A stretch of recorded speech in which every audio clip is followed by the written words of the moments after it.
we will pay homage to the Buddha by reciting Namo Tassa 3 times. Namo Tassa Bhagavato Arahato Samma Sambuddhassa. Namo Tassa Bhagavato Arahato Samma Sambuddhassa. Namo Tassa Bhagavato Arahato Samma Sambuddhassa.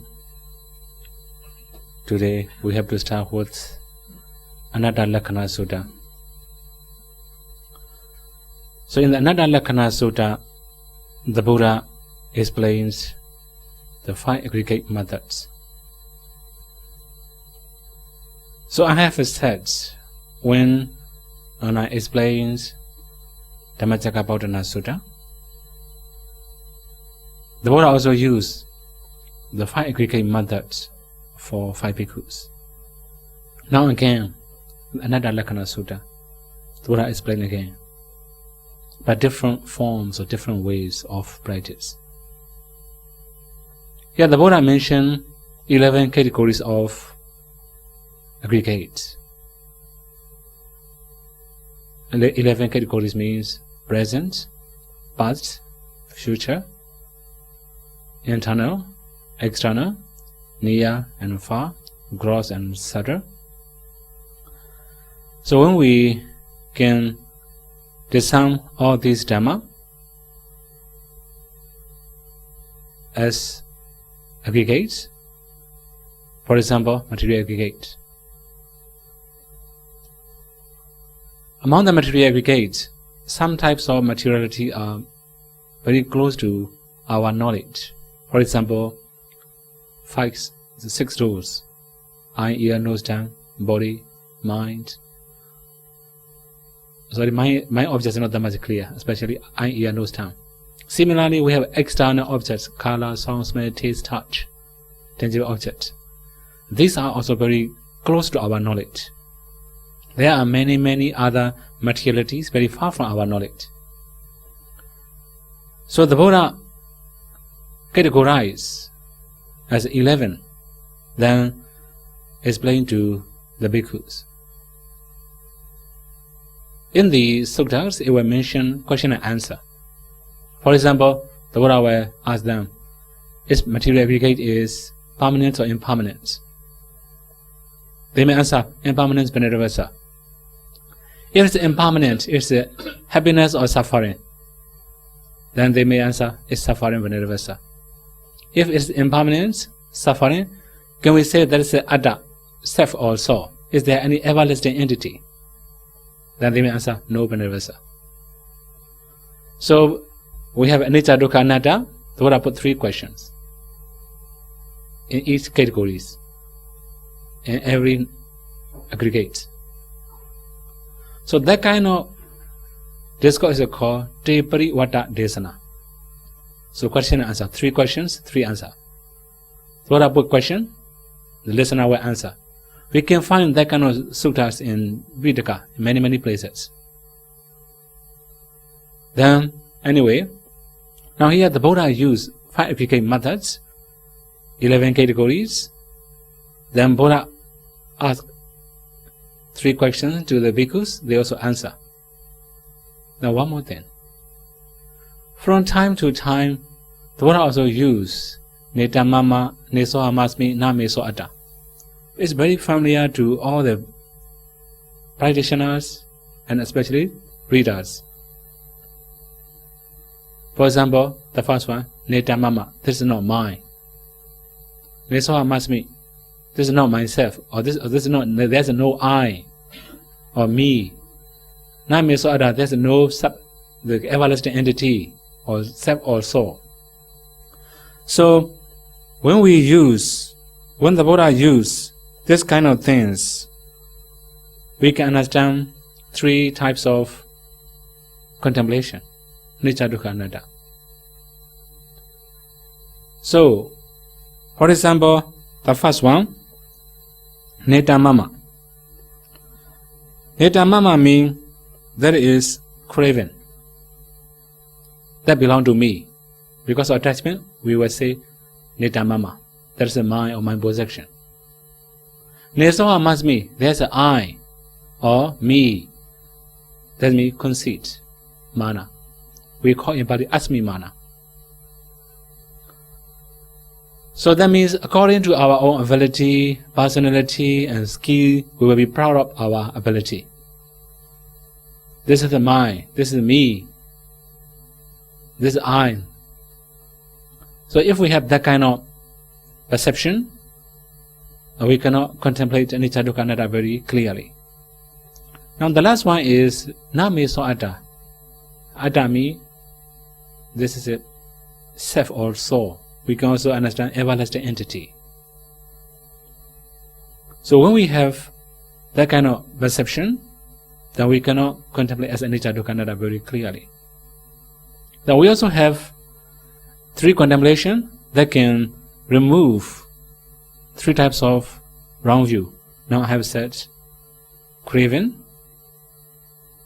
we call lobha or tanha, mana, conceit or pride. The last one is wrong view, ditthi. So these three is called papancha. Papancha means prolonging factors. When we have these three, we will prolong samsara. So when we can remove or when we can subside all these things, or when we can make all these things weaker and weaker, we can clearly understand Namarupa. We can also contemplate anicca dukkha anatta clearer and clearer.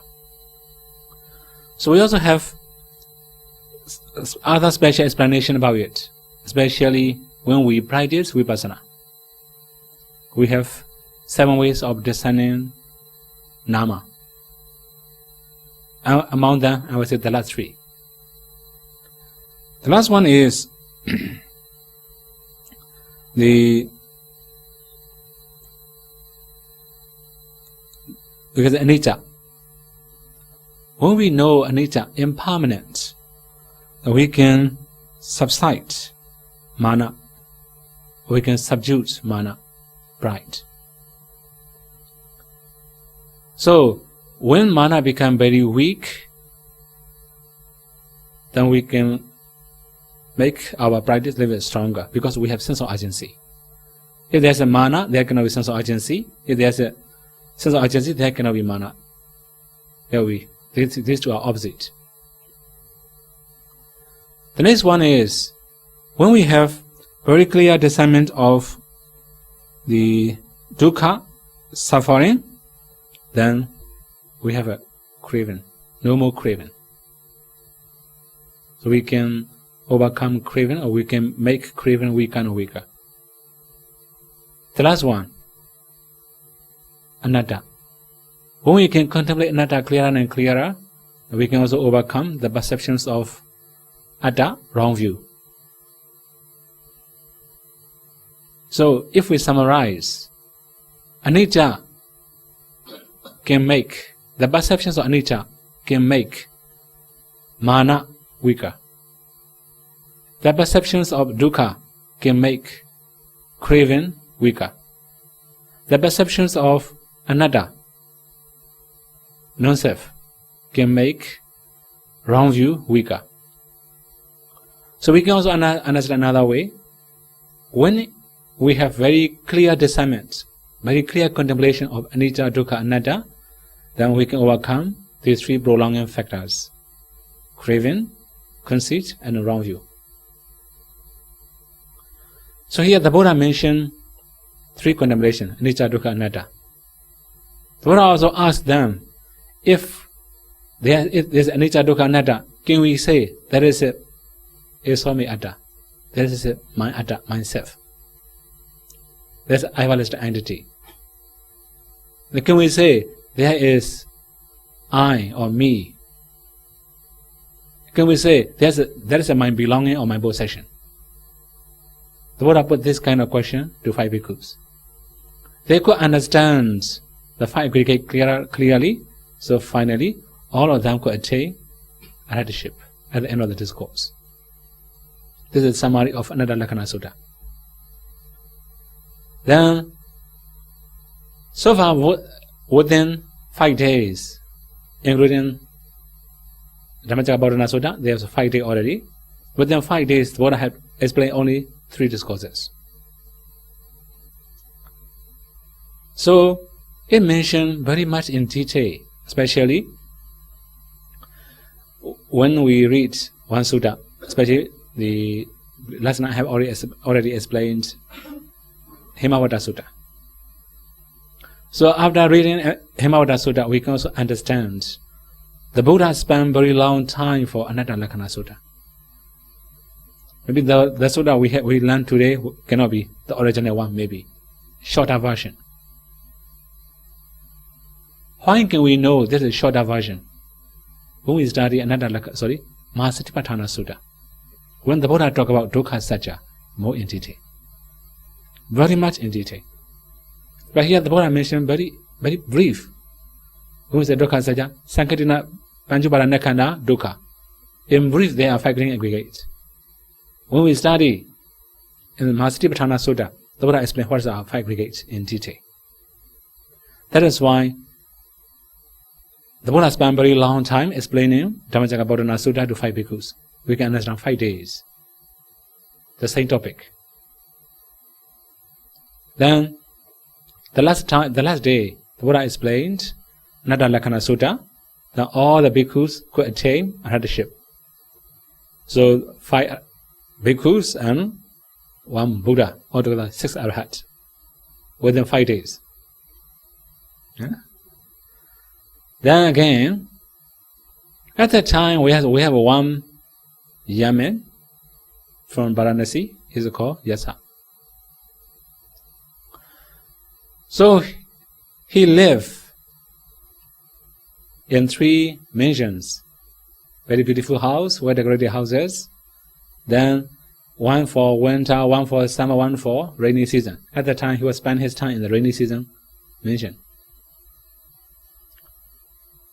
So many attendants perform him. Many dancers, also many musicians, different types of performers. We are performing him. He has mentioned. One day, when they were performing, Vassa, a young man, fell asleep. When he woke up, all other people are sleeping.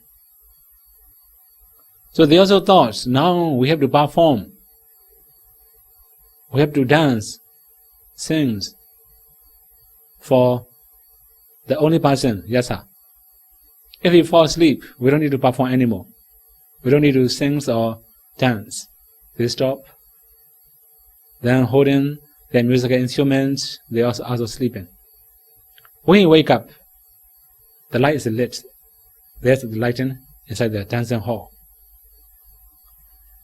In the dancing hall, all the decoration also scattering here and there. Then all their clothes are also not very neatly wear. Their hair, everything, you can imagine. Many people are sleeping, facing to different directions, different postures. When seeing that, he thought it's like a China ground. He was in the China ground. Then he thought, how terrible it was. This I'm been cheated by many fake things, artificial things, many years. Then many of similarly appear in his mind, especially about sensual pleasure. One other example. Sensual pleasure are like a dream. In the dream, we may have many things. We get many properties. We are happy with many different conditions. But when we really wake up, nothing. Everything disappears. Similarly, now he thought, all the sensual pleasure are like a dream. We don't have any possession. We cannot get anything. After that, at the very night, he left his house. So he leading to Varanasi. Then he continues he left his house. After that, when getting nearer to the Buddha, he is still talking. How terrible! In his mind, that kind of view, that all the things he has seen cannot satisfy his mind. So his mind keep talking about that. How terrible! How terrible! How horrible! So he say many things about what he has seen. On hearing that, the Buddha also talked to him. Yes, sir, please sit here. I will explain how to overcome that one. On hearing that, yes, I was very happy. Okay, so now I am see special man, special person, special ascetic, who know how to overcome all these horrible and terrible things. Then the Buddha explained him systematic instruction. The first one is Dana Katha. Talk about Dana, charity, or offering. So here, if we say Dana Katha, it will be very wide and very much in detail. In Dana also there must be receiver, there must be donor, there must be donation, there must be intention to offer, especially mind.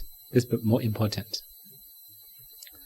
So these four conditions, if we offer, it becomes dana. If we have very good minds, we just offer for the welfare of receiver, it becomes dana parami.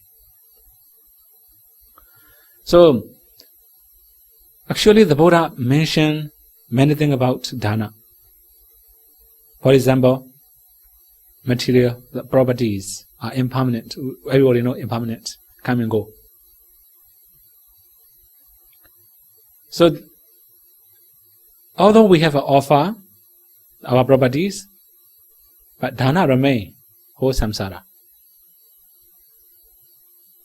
We have one event that happened at the time of the Buddha.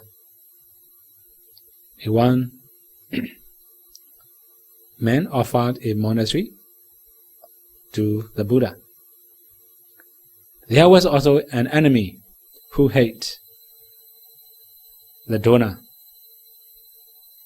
He also hated the monastery. So one day he has already finished construction, then he offers monastery.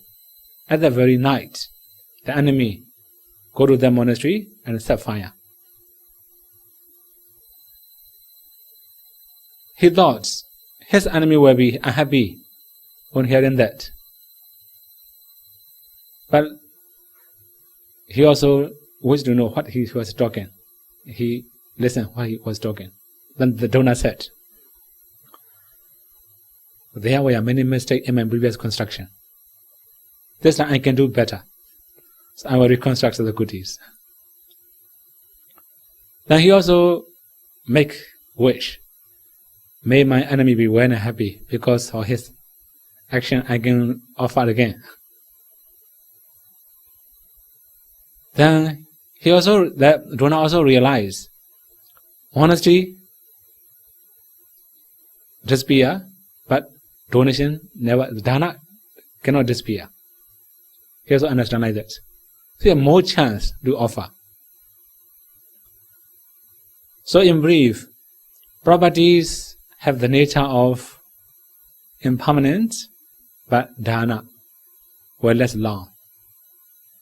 This is like a precious treasure we have already kept in a secure place. Naturally, all the properties are unsecure, full of danger. But after offering, it's safe. No danger. So, our properties can be burned by fire, swept away by the water, but dana cannot be burned by fire or swept away by the water. Anyway, so now the Buddha explained dana, about the dana, very much in detail. Also explains with many similes. After that, the Buddha also talk about Sila Katha, talks of morality, Sila. Okay, here we have to talk about Sila a little bit. We have two types of Sila. The first one is Charita Sila. Charita Sila means we have to do. We have to follow our responsibilities, our duties. This is called Charita Sila. Another thing is Varita Sila. We have to abstain or avoid. This is called Varita Sila. For example, now Panatipada Veramani. We have to abstain or avoid. These are Varita Sila. If we summarize, there are only two, do and don't. The Buddha says, don't kill, don't steal, all these are Varita, prohibited. Then the Buddha also says, you must do this, you must do that. Buddha will recommend his disciple to do. We can also say, allow. The Buddha allow to do. These are called Charita Sila. So, if we translate the Sila, this means habit, also called Sila. When we have good habits, we have good Sila. When we have bad habits, we have bad Sila. So, first we have to make ourselves better. We must have better habits. Then, when the Buddha explained Sila, the Buddha also gave many simile. Then, the Buddha also mentioned, to go up, morality is like a staircase. So here when we go upstairs, we must go through staircase. Without staircase, we will not go up. Similarly, if we wish to go up, we must have morality, Sila. Sila will make us higher and higher, according to our ability and quality. Then the Buddha also mentioned, Sila is like an entrance door to Nibbana, the gate door.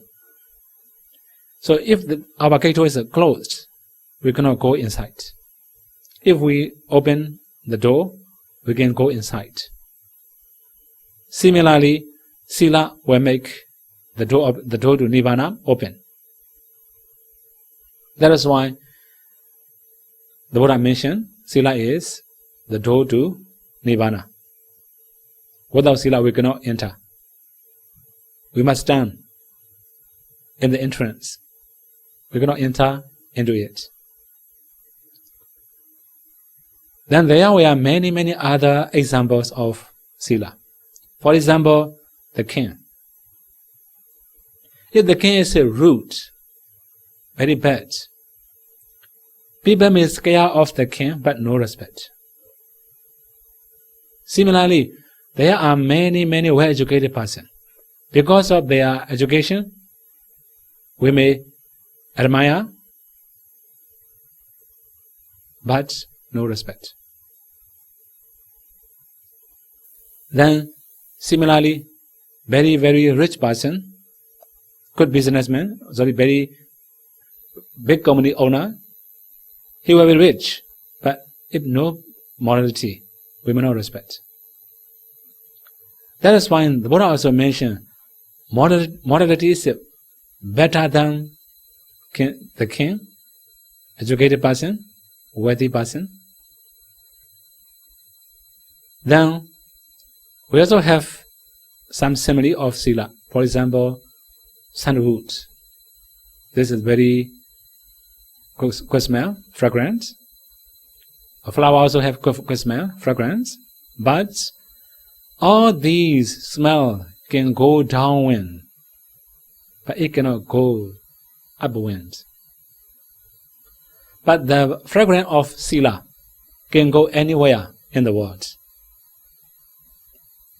That means when someone is moral, he can be famous and also respectable, honorable. Also, his value is higher than others. So the Buddha talk about Sila very much in detail. Here I cannot say all the thing about Sila, right? Another thing is, all these dana and Sila can be the cause of rebirth in the heaven or higher existence like Devarams. So the Buddha also mentioned the next one. That one is Sakakata. Talk about divine beings or divine pleasure. So the nature of devas are like this. Buddha explained about deva. For example, in the human realms, we have to make efforts. We have to try very hard to survive. In deva realms, they don't need to make them an effort for surviving, because they just use their previous karmic power. Our human realm, we have to use two power, karmic power and the power of efforts too. In the deva realm, they don't need the power of efforts. They just need karmic power. If they have stronger karmic force, they can get better food, better residence, better clothes, according to their karma in the past. As a human realms, we have to use both karmic force and also the force of the power of efforts. Although we have stronger karma, if we are lazy, we will be poor. So this is the human realms. So the Buddha explained about the divine pleasure, and after that the Buddha talked about Mekkakata, about noble path. So that means, although divine pleasures are better than human being, but compared to Nirvana, this is a minor. So to explain that, the Buddha explained the next step, we call Mekkakata, the Noble Eightfold Path. So we have to practice Noble Eightfold Path in order to attain path and fruition knowledge. So I have explained Noble Eightfold Path last night, briefly. After that, what will be the cause of Mekkakata? The next one the Buddha mentioned, Kamana Arinawa Kata. This means seeing the force of sensual pleasure or the disadvantages of sensual pleasure. We may have many different types of happiness in this very life. Many pleasurable things and desirable things. But after happiness, some happiness also brings suffering. Not all the happiness are 100% happiness. Happiness accompanied with suffering. For example, very clear one is Myanmar. I know Myanmar style. I don't know Singapore that much. For example, we have Myanmar New Year. Since I was an Oriental person, I have never visited New Year. But when I go somewhere, I can see how they do many crazy things. So drinking, singing, shouting, dancing, many things is it. So the first day, okay, because they drank, they can dance, sing. Second day, okay, no problem. The third day, okay, no problem. When the first day was over, sore throats. They cannot speak anything. They cannot sing anything. At the time they were drunk. They can do whatever thing they like. After that, no more energy. Even to wake up, not that much easy. Cannot open the eyes. So that means happiness, but followed by suffering. Many happiness are the same. For example, Buddha also used sensual pleasure. We have very little enjoyable things, but more suffering. Buddha also say many things like that. Very practically, cooking. Practically, how long does it take for cooking? If you have to go to the market, it will take time, a longer time. Right? You have to cook, prepare many things, cook, after that eating, after eating, wash again. Right? So the time to enjoy is very short, maybe 15 minutes maybe. Right? Sometimes if you are in a hurry, less than 15 minutes. Very short time to enjoy. But most suffering, preparation, after that you have to clean everything. So the Buddha mentioned about the force of sensual pleasure or disadvantages of sensual pleasure.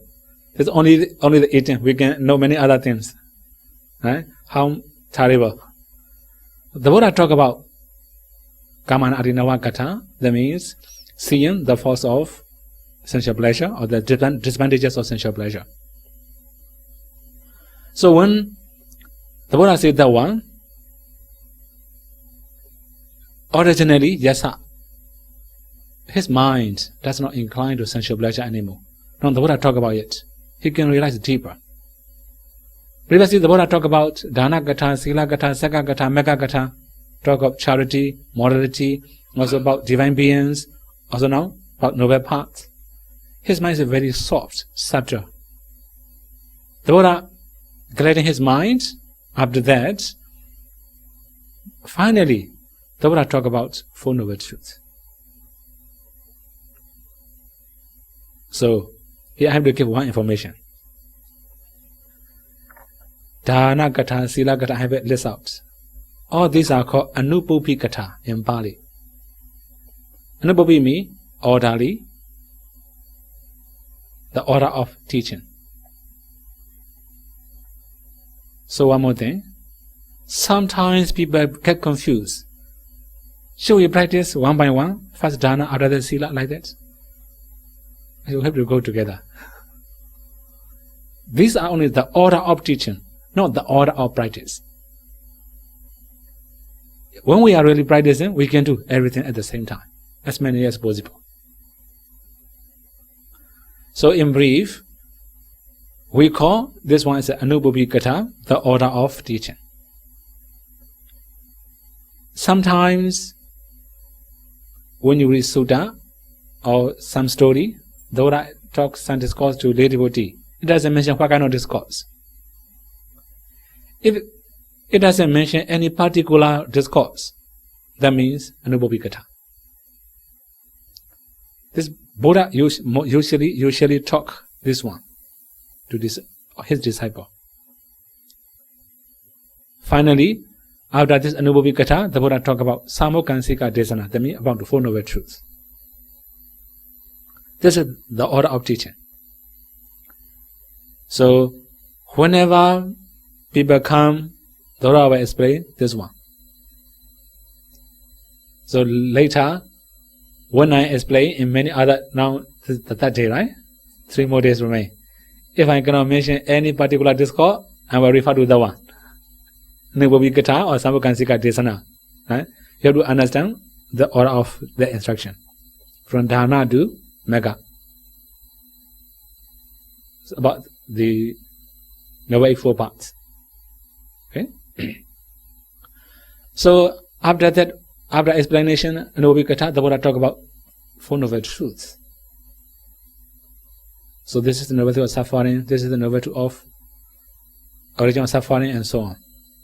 After that, at the end of the discourse, Vassa could attain Sotapanna, the first path in fruition knowledge.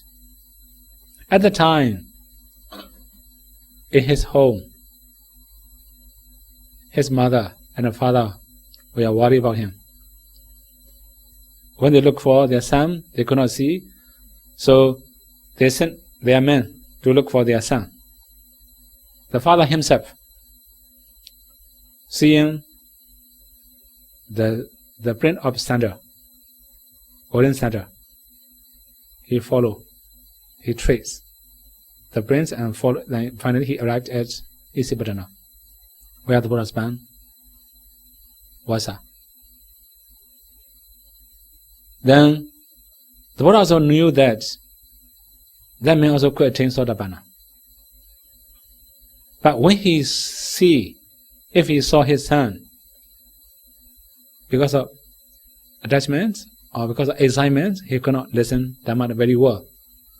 That's when the Buddha hid Vassa by his psychic power. When the father came and asked, Vassa, have you ever seen any men around this area? Have you found any men around this area? Any young men around this area? Okay, just sit here. You can see your son. Then he can release at least. Okay, if I sit here, I can see my son. Okay, no problem. He can sit. The Buddha gave the same instruction from Dana Gatha, talk of charity, how to offer, what to offer, and so on. Then Sila Gatha, about morality. Then Saga Gatha, about divine pleasure. Then Mega Gatha, about noble path. Finally, Kaman Arinava Gatha, force of sensual pleasure. So Yasa father also feel very happy. Also, his mind is very soft, flexible. The Buddha also gladdened his mind by speaking all these things. Finally, the Buddha explained the same instruction, Four Noble Truths. At the end of this course, Yasa father also created Sotapanna. But Yasa at the time, reviewing all his attainments, reviewing all his knowledge, he could also attain headship at the very spot. Then the Buddha also realized it's the time to show his son. So he removed his psychic power, then show Vassa. When seeing that, father was very happy. Then the Buddha also talked to the father. As we have realized the Dhamma, your son also have realized the Dhamma. He will not return to household life. Then father also allowed him to be ordained there.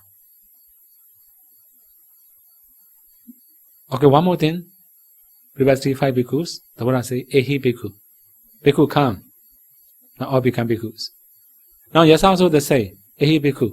Bhikkhu come. Then he became bhikkhu. So they have very strong past parami, past karma. That's why they have that kind of attainment.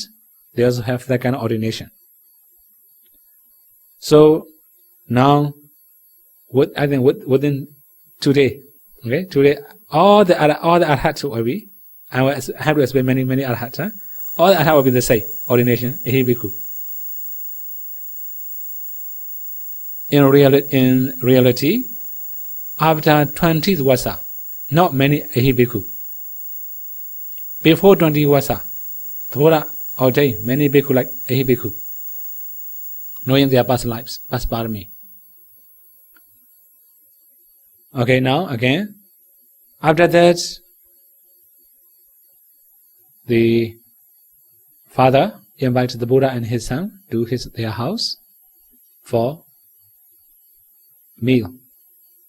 The Buddha accepted, and when accepting me, the Buddha also explained the same thing, Anubupi Katha and Samagansika Desana.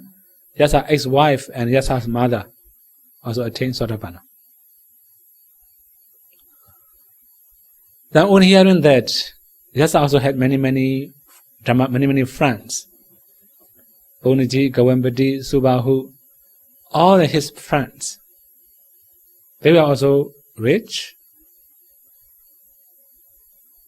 but they were not as rich as Yasa. They thought, Yasa, they are give up all his property, all his sensual pleasure. Also, he can live very simple now. That means that Dhamma is more powerful than his belonging, more beneficial than his sensual pleasure. That's why he accepts.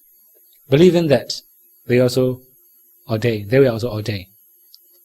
Including Yasa, there are 55 bhikkhus.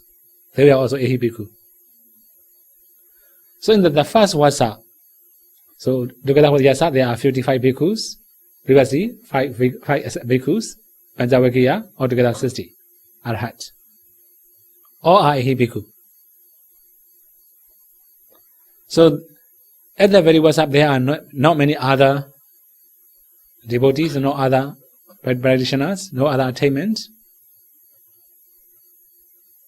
After the Vassa, the Buddha sent them to different directions. It's very well known passage in Myanmar. Chata Bhikkhawe, Jarigan, Bhojana, Hidaya, Sukhaya, and so on. That means the Buddha asked them, please go to different directions. One bhikkhu, one place. Then after that, the Buddha also recommended them, please distribute the Dhamma for the welfare of living beings, for the happiness of living beings, for the peace of living beings. So that means, when we have practiced Dhamma, we can feel peacefulness, happiness. It will be different from previous enjoyment. So I have said almost all the enjoyment is followed by suffering. I also have said practically, how long does it take for cooking? Now again, about meditation. In the very beginning, you feel pain a lot. Suffering, but followed by happiness. Before attainment, you feel pain, a lot of thoughts, also lazy, many problems. Drowsiness, many problems. So when you can concentrate a little bit better and better, when you have a tranquility, rapture, joy, there will be peacefulness. From that time on, very interesting. So when you start seeing the light, seeing the nimitta, sure, more interesting. So that kind of thing is suffering in the very beginning, but later it brings happiness, more happiness. So when we have to enjoy many other, for example, like eating, without food we cannot enjoy external things. Also, for about like a performance, there must be somebody who performs us. Without performance, we cannot feel happiness. Actually, there may be 2% or two things.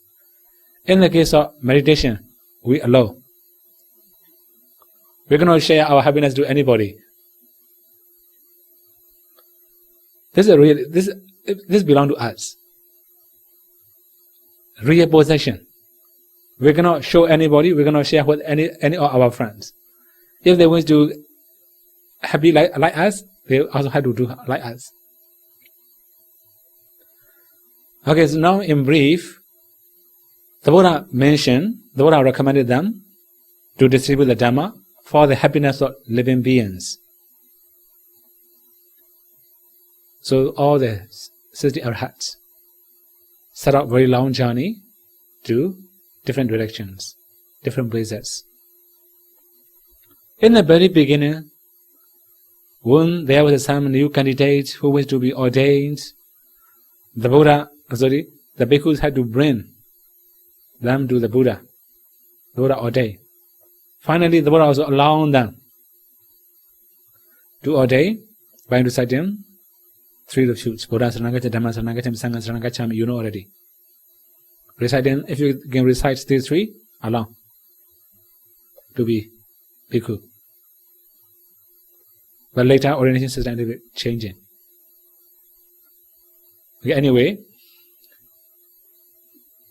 the Buddha himself also leave for Uruvela. The Buddha was alone at that time. On the way to Uruvela, when the Buddha spent his time in Anupiya forest, another place, then there were 13 princes, half brother of Pasiniti Kosala.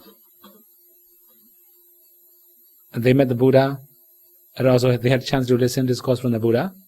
So it doesn't mention any particular discourse, we can understand Nubhupi-katha. They also attain, some more than attain the first part in fruition knowledge, some attain Anagami, some attain Sakadagami, but all of them cannot attain arhatship. They just attain lower part in fruition knowledges. Then the Buddha also continues his journey to Uruvela. The Buddha realized that there were 1,000 ascetics led by Uruvela Kassapa, Gaya Kassapa, Nadi Kassapa. So 3 brothers. So 500 with Uruvela Kassapa, 300 with the Gaya Kassapa, and 200 with Nadi Kassapa. So these three brothers were very proud. They were proud of their attendance. They were so proud of their practice. They also thought that they were Arhat.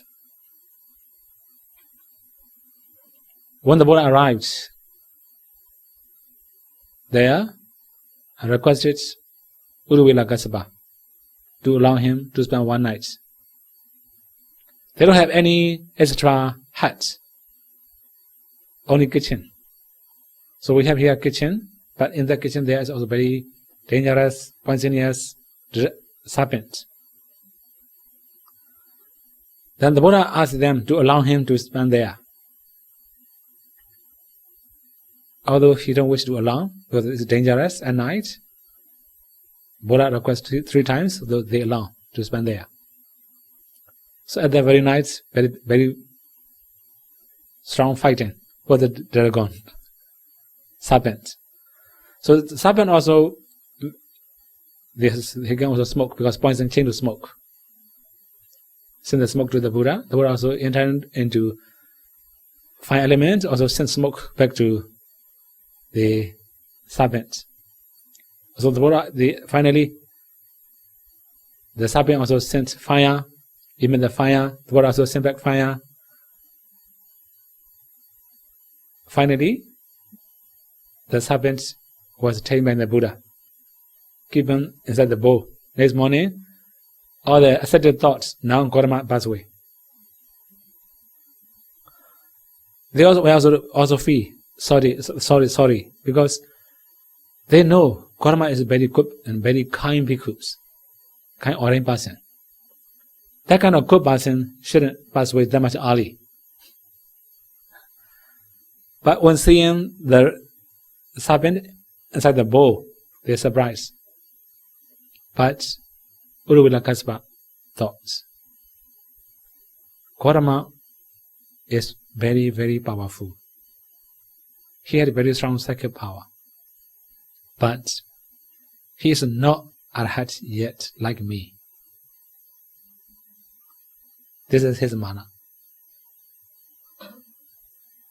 Then, the next night, 4 devas from Chidu Maharaj, 4 king devas came to the Buddha and some asked question, and Buddha also answer. When the deva come down, if they illuminate the light, then many of ascetics could see, including their leader, Uruvela Kassapa. The next morning, when he met the Buddha, asked, Recluse Gautama, last night I see very bright light inside your residence. What is that? But the Buddha said, 4 king devas approached me and asked a question. On hearing that, Uruvela Kassapa thought, Recluse Gautama is very strong, very powerful. Even king's devas have to approach him. But he was not an Arhat like me. Then the next night, King Saka came. They say, very bright light. You could see, ask again, the same thing, the same thinking. Even the King Deva came and see, came Recluse Gautama, but he was not Arhat like me. It happened 16 times. So you can imagine, very long time. It takes a few months there. So many cases happen. Also, they also know Buddha's power is stronger than their meditation. The Buddha's attainment is higher than their attainment. But they still think that they were Arhat. Finally, one day, the Buddha didn't go to their place. That means at that very day, many of people from different cities came to see Uruvela Kassapa and offer many foods. Uruvela Kassapa was worried if Gautama was there, if Gautama showed some of his psychic power, all my devotees will follow him. Today, if Gautama didn't come to see me, it would be better. He thought like that. So in that very day, the Buddha didn't go. The next morning, when meeting the Buddha, he said, yesterday we have plenty of foods, you didn't come. Then Buddha said, I know that you don't wish me to come here. If I come here, your devotee will follow me. Then he thought, Recluse Gautama was very powerful. He could read other people's mind, but he was not arhat, like me. Finally, the Buddha had to say openly, Uruvela Kassapa, you haven't attained anything yet. You are not arhat yet. Then the Buddha explained the same topics to them about dana, sila, and so on. At the end, they wish to be ordained. Then the Buddha also allowed them ordain.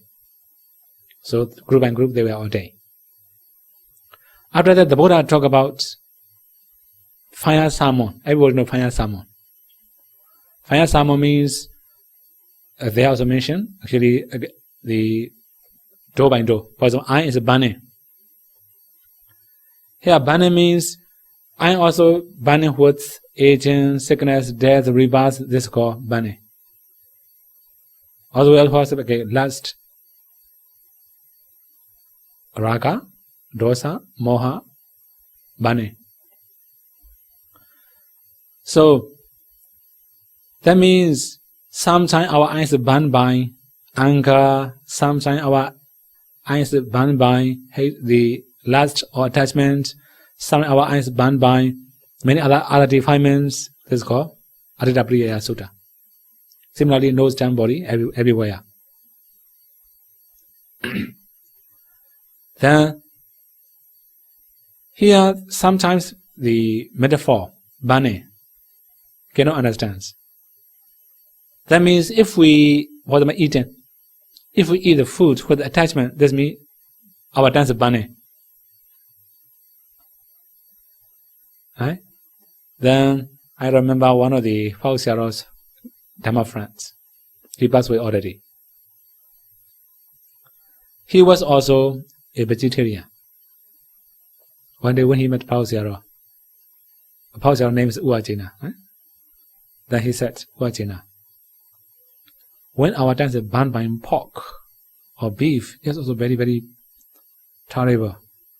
But we vegetarians also have to consider, when our tongue is burned by potato, it's hotter than beef and pork. Right? So that means whatever food we eat, whether vegetarian or non-vegetarian, that means attachment.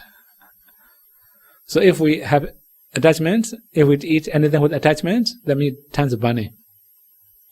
If we don't have any attachment, no burning. Similarly, sometimes we dislike. We have to eat, although not that much good, with anger or with suffering. The same burning. So whatever designable object or undesirable object we see, hear, smell, taste, touch, think, all are burning. So at the end of that discourse about Adita's final sermon, they take arhatship. So in their case, we can understand this is 12-based method. We can also understand another way. It can be 18 dhatus method, 18 elements method. The most possibility is 12-phase methods, because eye and visible objects, ear and sound, audible objects, nose and smell, tongue and flavor, body, transmission and intangible objects, other than mind and thinking, thoughts. So internal basis and external basis, 12-phase methods. So I have said last night, when the meditator had very strong delusion in materialities, very clear vision in mentalities, the Buddha used 12-phase method. Now in their case, they are not very expert in materialities, but they know mentalities. That's why the Buddha gave different instruction. So after their enlightenment, the Buddha had to spend some time in the Uruvela forest. After that, accompanied by 1,000 ascetics, now they become 1,000 bhikkhus. Arhats. The Buddha entered Rajagaha. So the king, the Bimbisara, was also waiting for the Buddha. When hearing the Buddha was coming, they prepare Buddha living plates. They also prepare for 1,000 bhikkhus. So you can imagine 1,000, it would be it should be very, very strong supporting. With very little effort, impossible. Practically impossible, 1,000 yogi will have to suffer a lot. Anyway, in the very beginning, Buddha was spending in one of the palm forests with the temporary kutis, small huts. On hearing that, the king Bimbisara also approached the Buddha. When the king came, many of followers, especially Brahmins, from the city also follow the king. So in that assembly, when the Buddha delivered Nubhubi Katha, Dana Katha, Sila Katha, etc., then King Bimbisara also attained Sotapatti path fruition knowledge. Many of Brahmins also attained the same Sotapatti path fruition knowledge. After that, they thought where should be the Buddha residence. Finally, they choose Bamboo Grove, Veluvana Monastery. That was not very far from the city. This is one reason. Also, not very close to the city. The Buddha and Bhikkhu cannot hear any sound from the city. Ancient time, not like today. We don't have a very noisy vehicle. Also, we don't have loudspeaker or anything. Only elephant sounds, or maybe elephants, horse, bulls, and people sounds, only that. Then there's also the way, there's also already the paths. They already made the road to the monastery. Also easy to go. Even at night they can go. Also safe place. Finally, King Bimbisara offered Veluvana Monastery. So, this is the first monastery the Buddha accepted. Buddha also allowed the bhikkhus to accept goodies. Also land for Sangha welfare. Then, now Buddha was in Rajagaha. We have very, very many famous persons from Rajagaha. So now you have no King Bimbisara. Another one is Venerable Sariputta. He was born in Rajagaha.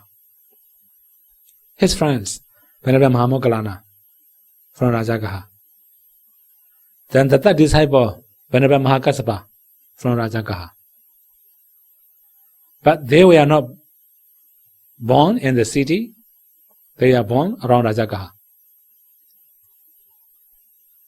So, at the time, Venerable Sariputta and Mahamoggallana, if their personal name, Upadisa and Kovida, were wandering ascetic. So they were learning under the guidance of Sanjaya Bilata Buddha, one of the well-known teachers at the time. Okay, so one more thing about wrong view here. Previously, I don't know how to translate that one. In Bali we call Amaravikhepa. Amaravikhepa means, when I read in the Sutta, Brahmajala Sutta, it mentions it's like a eel, a kind of fish, eel. Then Amarami eel. Vikhepa means it cannot go straight, like a snake. Right? It cannot go straight like other fish. With me, here Amara Vikhepa means, his tradition, he avoid the right answer. For example, Kusala and Agusala.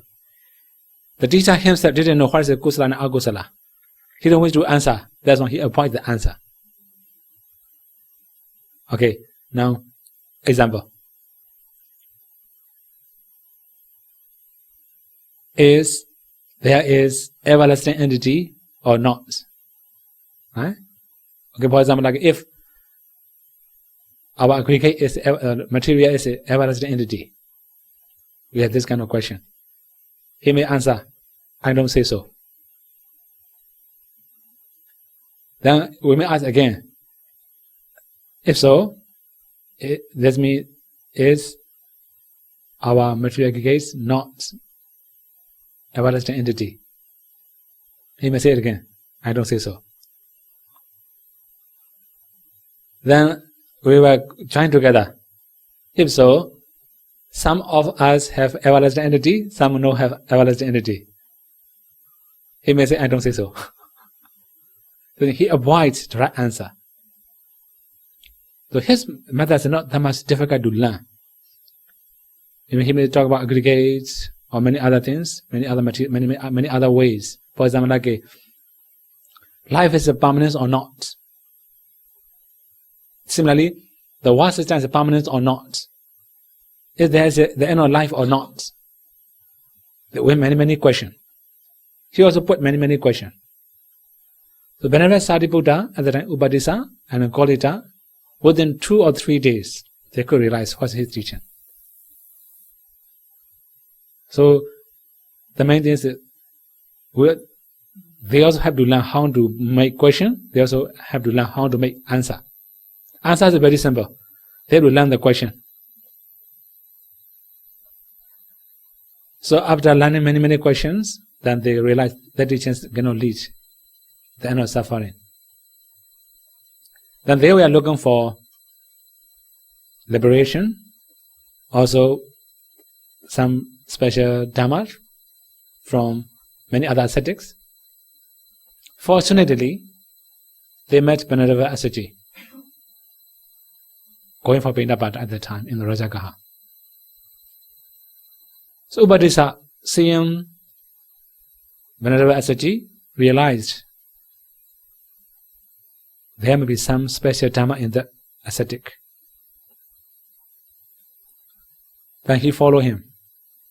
When Venerable Assaji go out of the city, when he was going to have his lunch, he prepared a sitting place for him. Also sit and he finished the meal.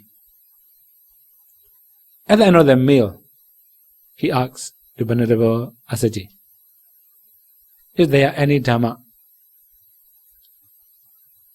you have learned from your teacher? Then Venerable Assaji also considered mostly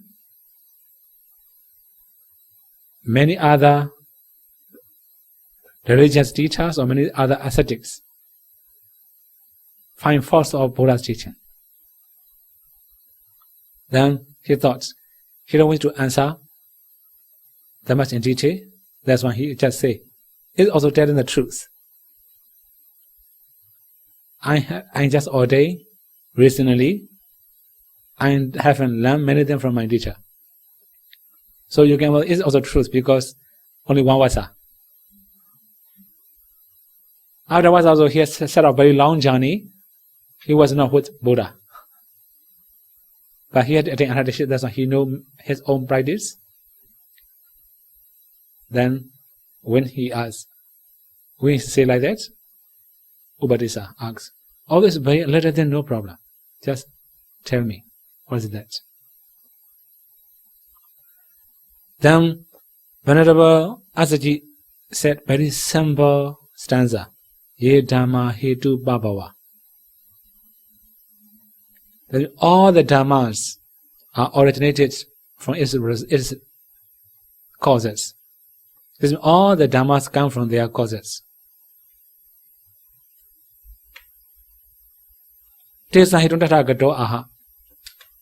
The Buddha explained the cause of all the dhamma. Then Venerable Sariputta could realize very well. He could attain the first part of fruition knowledge before seeing the Buddha. This is the thing he needs. He was to get. He get proper information, cause and effect relationship. Then he could attain sort of part of fruition knowledge. So he's also very sharp and very strong knowledge. That's why he could understand very easily. He could attain very easily. He also shared his Dhamma, this Dhamma to his friends, Kovida, Shucha Mahamoggallana. He could also attain Sodapati. After that, they decided they should go to the Buddha. Then they also requested their teacher, Sanjaya. Now we have seen Dhamma taught by Gautama Buddha. We better go and see and we better learn from him. Then the teacher said, okay, if I give that example, you may not understand because you don't have that kind of tradition. Huh? Small cup and big container. Okay?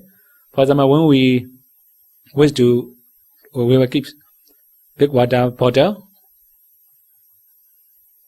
Also, when we want to drink, we will use small cup from the water bottle, right? So he said, small pot and big pot made of clay. Now I am here, very big pot. It can hold very big amount of water. But if I go to Gautama, I will be very small pot. That means I'm a leader. I cannot be student anymore. I cannot be disciple anymore. Then he also talked to his disciple. There are very few wise person. Wise person may go to Gautama. Most of the people are stupid. All the stupid will come to me. That means he openly talked to his disciple, I will not follow you. Now finally, Venerable Upadisa, we can say Upadisa and Kovida ascetics brought all the disciples. Teacher live alone in the temple. Finally, very sad, heartbroken, dying. Anyway, when they arrived at the monastery, Buddha also gave some discourses to their disciple. Then all the disciples attained arhatship, excepting Upadisa and Kovida.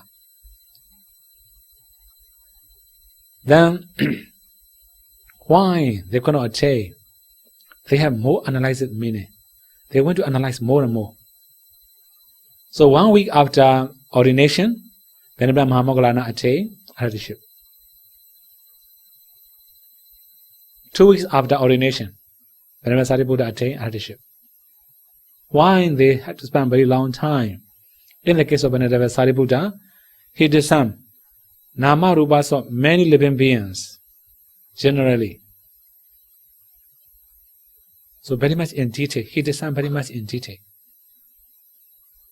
That's why it takes very long time to achieve. At the end of Diganaka Sutta, he attained arhatship. It's a full moon day.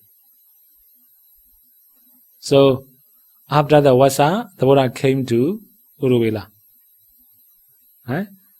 So a few months he had to spend in Uruvela, bringing ascetics. They have to come to Rajagaha. In the Rajagaha, also only 2 weeks. We can say like 15 days maybe. So according to current calendar, Myanmar calendar, previous Patimokkha they arrived. They came to Buddha. Right? So coming from one day, whenever Sariputta attained arhatship. So totally one Patimokkha day. So at the time, the Buddha delivered discourse in the Bocha peak, Kijakuta hill. So in the evening, the Buddha came down from the Kijakuta hill to Veluvana monastery. Whereas Sariputta also came down.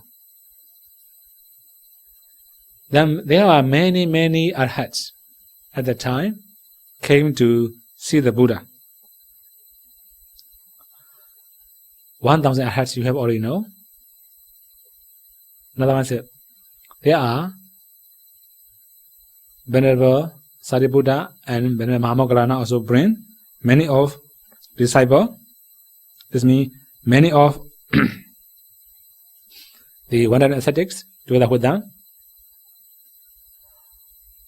They don't have any appointment,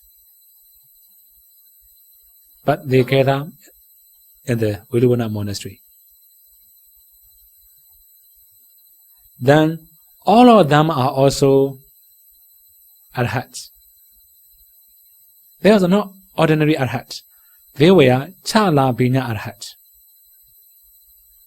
Chala Binya means they have attained psychic powers. All of them have psychic powers. They will have 5 psychic powers and the first arhatship. Altogether 6. That's what we call Chala Binya. So the first one is they could know their past existences. This is also one of the psychic power. Then they also have divine ear, divine eye. Then they also have Adivita. They can fly in the sky. They can dive into the water. This kind of power. They can also reach others' mind. These are psychic power. They have attained. Then all of them are also Ehibhikkhu. So Ehibhikkhu means they don't have to ordain like us, shaving hair, reciting many things, chanting Kamavacha, not like that. When the Buddha says Ehibhikkhu, because of their past power, karmic power, their head already shaped naturally. Their clothes chained to rope naturally. They had bow naturally. They don't need to go to the market and find the bow and ropes. Ehibhikkhu. Special bhikkhus. Altogether there were 1,250 arhats. So 1,000 is the previous Kaspa group. 1,000. 250 is by Venerable Sariputta and Mahamoggallana. They brought many ascetics with them. So they met and they gathered in Veluvana monastery. Then it was a full moon day. So coming full moon day. According to Pautoya, Mahadana is that day. When Venerable Sariputta attained arhatship that day. And this is our Mahadana in Pautoya. Then at the very day, the Buddha explained Avada Patimokkha. You have already know. Sabababasa Akaranam Kusala Subha Samana Sajida Puriyo Dhabana Iram Purana Sasana. So this means not to do any evil any kind of evil, then to cultivate good actions or good deeds, to beautify our minds. This is the teaching of the Buddhas. In brief, we can understand that one. At the time the Buddha starts Order Patimokkha, this is the first Patimokkha, also the biggest gathering at the time, the first gathering at the time. So, this is the Order Patimokkha the Buddha explained to the very big number of arhats. So they have attained all the arhats, they have known everything. They also have attained Sakya power. But in the case of Venerable Sariputta and Mahamoggallana and many other, there are also many other ascetics, many other bhikkhus, they have attained Parisambhita Jnana. That means analytical knowledges. They have special power, special knowledges. So for them, they don't need to review any of Buddha's teaching. It's just for Ovada, just listening to the Ovada. So today also, time's up already. I cannot explain Order Patimokkha in detail. Okay? Anyway, the first one is enough. So one more thing. In the very beginning of the Buddha's teaching, Dhammacakkappavattana Sutta, the Buddha mentioned sub-indulgence. Now here the Buddha talk about sababhasa akarana, not to do any evil. If we have sub-indulgence, we will do evil. The kusala subha samara, we have to do kusala. There is no sub-torment. We have to make ourselves happy, glad, flexible. Then we have to purify our minds. Then we have to meditate. This is also Noble Eightfold Path. That's why all the Buddha teachings are the same. If we summarize today, the Buddha spent the first Vassa in Varanasi. At the very Vassa, 5 arhats. After that, 55 arhats, led by Vassa and his friends. After the Vassa, they set out for a very long journey to different places. The Buddha tamed 1,000 ascetics, Uruvela. After that, he entered to Rajagaha, accompanied by 1,000 arhats. Then came Bimbisara orphans, Veluvana monasteries. Also, Venerable Sariputta, Venerable Mahamoggallana were ordained in Rajagaha. Then they were attained arhatship in Rajagaha. In the full moon day of now, coming full moon day, right? They have big gathering, altogether 1,250 bhikkhus. In that very assembly, the Buddha explained Order Patimokkha. This is a summary of today's Dhamma talk. So tomorrow I have to continue to Kapilavatthu. Okay, anyway, so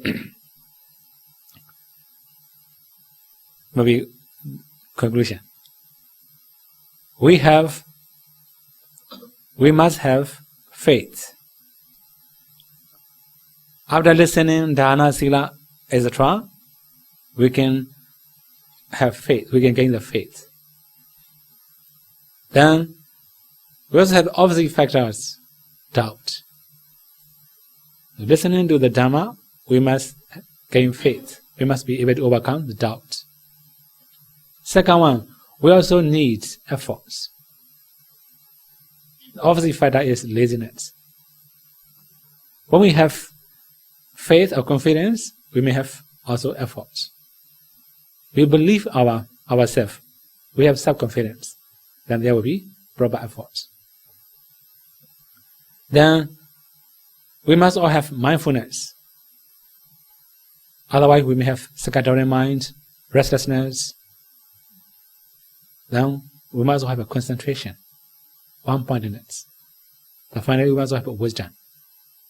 When we have all these 5 powers, we can get whatever thing we like. That's the teaching of the Buddha. So, if we have all these 5 powers, there will be jhana, there can be vipassana, there can be path and fruition knowledge. May you all be able to practice 3 trainings and may you all be able to realize the final sensation, nibbana.